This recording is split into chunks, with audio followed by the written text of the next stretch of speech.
Bonjour à tous.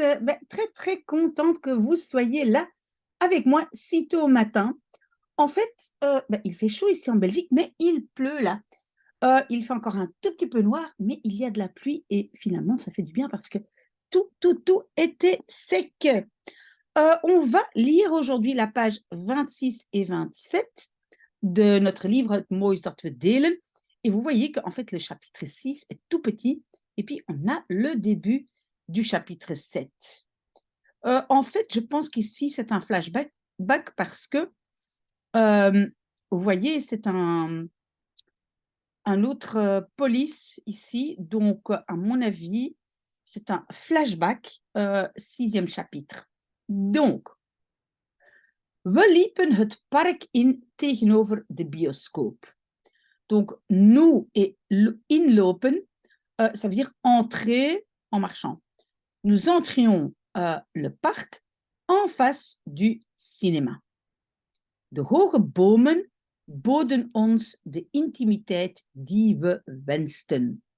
Les arbres hauts, boden, c'est l'imparfait de bieden, offraient à nous l'intimité que nous souhaitions. Ça, c'est l'imparfait du verbe wensen. Alors, je pense qu'ici, ça doit être donc avant ce qui s'est passé, on ne sait pas encore quoi, et qu'elle est ici avec son copain, parce qu'il parle d'intimité. D'accord? Donc, à mon avis, il se promène main dans la main. Ik hoor nog het geluid van onze eerste stappen op het zandpad. J'entends encore le bruit de nos premiers pas sur le pad, c'est le sentier de sable. Attention, pad, ça peut être deux choses. Ça peut être un petit sentier, hein, ici, donc c'est un sentier, mais ça peut être aussi un crapaud. Et on va voir, je pense, plus loin, mais OK. Pour l'instant, voilà. Donc, pad veut dire deux choses. Hij vertelde me over zijn dag. Ik over de mijne. Il me racontait de sa journée, moi sur la mienne. We gingen altijd dezelfde kant op. Over een kronkelend pad richting de vijver. Nous allions toujours dezelfde kant, c'est le même côté, mais dezelfde kant op, c'est un peu dans la direction, dans la même direction. Dezelfde kant op, donc dans la même direction.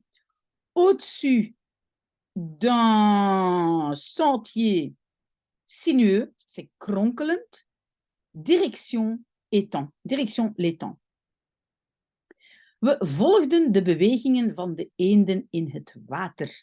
Nous suivions, c'est l'imparfait de volgen, les mouvements des canards dans l'eau. We zaten op ons bankje dat enkel zichtbaar was als je dat paadje nam. Donc, we zaten, nous étions assis, et zaten, c'est l'imparfait de zitten. Nous étions assis sur notre petit banc qui uniquement était visible si tu nam, imparfait de nemen, si tu prenais dat paadje, ce sentier-là, dat paadje. Et vous voyez pourquoi paadje, maintenant il y a deux A, si on dit paadje, c'est un petit crapaud. Donc paadje, c'est le petit sentier. Donc on va rajouter un A, ça c'est assez unique, donc c'est une exception. Mais donc un pad en een paadje. Oké? Daar lieten we onze verhalen voor wat ze waren. Là, nous laissions nos histoires, lieten, en fait c'est l'imparfait de laten, onze verhalen, nos histoires, pour ce qu'ils étaient, en onze lippen en tong doen wat ze zo graag met elkaar deden. Et donc encore, et donc nous laissions nos lèvres et langues faire ce qu'ils zo graag, si volontiers, deden, faisaient, l'imparfait de doen, met elkaar ensemble. Donc, en fait, met elkaar, ça veut dire l'un avec l'autre. Donc, en bref, ils sont en train de s'embrasser. Ça, c'est cette dernière phrase. D'accord? C'est mis, c'est mis d'une façon un peu poétique, hein, mais on a compris. OK, et là, donc, on n'est plus dans le flashback, mais on est de nouveau dans l'histoire même, on va dire, de maintenant.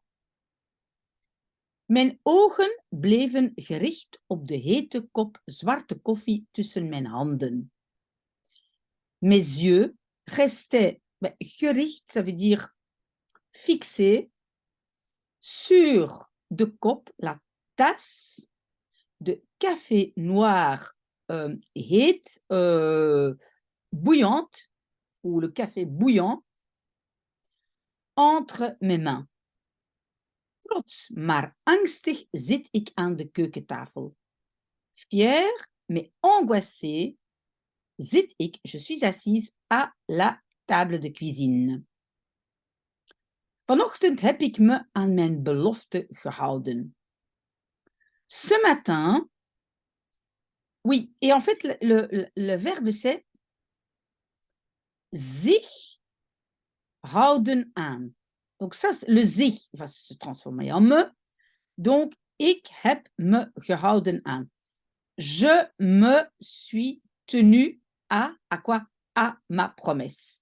Oui, vous avez vu qu'en néerlandais, les verbes pronominaux sont conjugués avec hebben, pas avec zijn, mais en français, je dois le traduire avec zijn. Donc, je me suis tenu à ma promesse. Vanuit mijn ooghoek zie ik hoe Karim en vader druk met hun armen over de keukentafel heen en weer zwaaien om hun honger te stillen. Oui, c'est une phrase un peu bizarre, mais bon. Vanuit, donc d'un coin de l'œil. En néerlandais, on va dire de mon coin de l'œil. Du coin de l'œil. Je vois comment Karim et Père, qu'est-ce qu'ils font? Mettent hun armen avec leurs bras. Druk, ça veut dire avec beaucoup de mouvements, assez occupés, mouvementés. Donc, avec leurs bras, zwaaien, bouge, parce que zwaaien, c'est faire un mouvement avec un bras, donc ça peut être ça, mais ça peut être juste bouger. Donc, avec leurs bras, bouge sur la table de cuisine, heen en weer, d'un côté à l'autre. À mon avis, c'est un peu difficile comme phrase, mais à mon avis, ils sont en train de manger comme ça. Ils ont faim. Pourquoi? Parce qu'on dit om hun honger te stillen, pour satisfaire leur faim. À mon avis, ils mangent très très vite et voilà, c'est ce mouvement-là qu'on veut exprimer. Qu'est-ce qui peut être difficile? Peut-être le mot zwaaien. Zwaaien, c'est bouger, mais ça peut aussi être saluer. OK? Ik hoor hoe de ontbijtgranen breken tussen de kiezen van mijn kleine broer.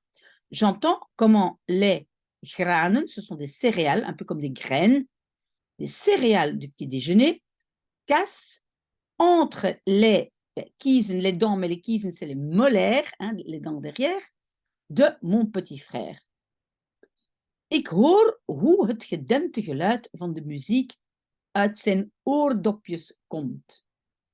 J'entends comment le bruit gedempt, on va dire feutré de la musique, komt, vient ou sort en dehors de ses oreillettes. On peut dire oortjes, mais on peut dire aussi oordopjes. Dop, c'est un bouchon, des bouchons de l'oreille, mais ce sont en fait des oreillettes.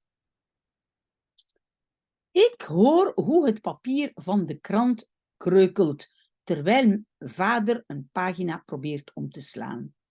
Ik hoor, j'entends comment le papier du journal kreukelt, kreukelen, c'est, on va dire, froisser, pendant que père essaye de omslaan, c'est tourner une page. Vous savez, avec un grand journal comme ça, c'est assez difficile de tourner les pages. Voilà. Et elle entend le bruit du journal. Ik hoor opnieuw de tikkende vragen van de klok. aussi une phrase un tout petit peu littéraire, je dirais. Pourquoi? Parce qu'on dit « j'entends à nouveau les questions tickend », donc des questions tickend, ben normalement c'est tic-tac, mais ici on pourrait dire des questions insistantes de l'horloge. J'espère que vous me suivez, c'est un peu difficile ce morceau, mais donc c'est l'horloge qui, en fait, l'oppresse et elle pense qu'on veut lui poser des questions. Ik voel me ongemakkelijk en vraag me af waarom ik niet boven ben gebleven. Je me sens ongemakkelijk, mal à l'aise, et me demande, bah, donc c'est le verbe zich afvragen, et me demande pourquoi je ne suis pas resté en haut. Onder mijn deken, sous ma couverture, daar waar mijn aanwezigheid niet wringt. Là où ma présence ne pas. Wringen, ben, wringen normalement c'est vraiment tordre. Mais ici je pense qu'on veut dire déranger. Donc là où ma présence ne dérange pas. Vader had duidelijk niet verwacht dat we vanochtend alle drie aan tafel zouden zitten. Père, et attention, parce que maintenant on a s'attendre à. En néerlandais, ce n'est pas un verbe réfléchi. Ce n'est pas s'attendre à. En néerlandais, pour dire s'attendre à, on va dire attendre. Donc, père avait clairement pas attendu. Ben, donc, attendez, je continue d'abord. Que nous, ce matin, tous les trois, zouden zitten, seraient assis, donc tous les trois à table. Et donc ici, vader had niet verwacht. En français, on doit dire il ne s'était pas attendu au fait, etc. OK? Mais en néerlandais, s'attendre à, c'est simplement verwachten. Maar ik kan niet anders. Mais je ne peux pas autrement. Uit alle macht probeer ik een weg te vinden naar gisteren. Uit alle macht, ça veut dire de toutes mes forces. J'essaye de vinden, trouver, un chemin vers hier. En fait, quand elle dit vers hier, ça veut dire vers le passé. Een gisteren waarin het leven nog vanzelfsprekend was. Un hier waarin, dans lequel la vie était encore vanzelfsprekend, c'est évidente. Ik sla mijn ogen neer. Neerslagen, c'est baisser. Je baisse mes yeux. Want ik ben bang dat mijn blik op de een of andere manier mijn spijt niet genoeg zal vertalen. Donc, elle baisse les yeux, car j'ai peur, attention en néerlandais, je suis peur, j'ai peur que mon regard, et puis op de een of andere manier, d'une façon ou d'une autre, mijn spijt, mon regret, pas suffisamment va traduire. Donc, elle a vraiment peur que elle n'a pas le bon regard, on va dire, qu'on va penser qu'elle n'a pas vraiment, elle ne regrette pas vraiment. Vader heeft nog niet tot me gesproken. Père n'a pas encore parlé à moi. Oui, on peut dire tegen mij, hein, contre moi, ou à moi, mais parfois on dit aussi tot me. Moi, je dis plutôt tegen me. C'est bon. De laatste keer dat hij zich tot me richtte, was toen hij me kwam ophalen. La dernière fois qu'il zich richten tot, se tourner vers, ou s'adresser, peut-être encore mieux, s'adresser à, zich richten tot. Donc, qu'il s'adressait à moi était lorsqu'il venait me ophalen chercher. Samen met de advocaat kwam hij aanlopen. Ensemble avec l'avocate, il venait en courant. Donc, il venait courant, courir, on dit en néerlandais, mais donc il venait en courant. En toen hij voor me stond, zei hij 1 keer mijn naam. Et lorsqu'il était debout devant moi, il disait 1 fois mon nom. Het had de toon van een vraag, een bevel, een bevestiging, een verwijt en een tentoonstelling. En een teleurstelling. Tentoonstelling, c'est une exposition. Je suis désolée, teleurstelling. Donc, het had, donc le fait de dire son nom, donc ça avait le ton ou l'intonation d'une question, d'un ordre, d'une confirmation, d'un reproche et d'une déception. Et pas évidemment une exposition. Désolée. Dat allemaal in 1 naam. Tout cela dans un nom. Il a juste prononcé son nom. D'accord? Ok, on a déjà fini et je sais je connais déjà au moins 2 personnes qui vont être frustrées de ne pas encore savoir ce qui s'est passé et je connais des gens qui vont être très, très impatientes. Voilà, bonne chance et j'espère à la semaine prochaine. Au revoir, bonne journée.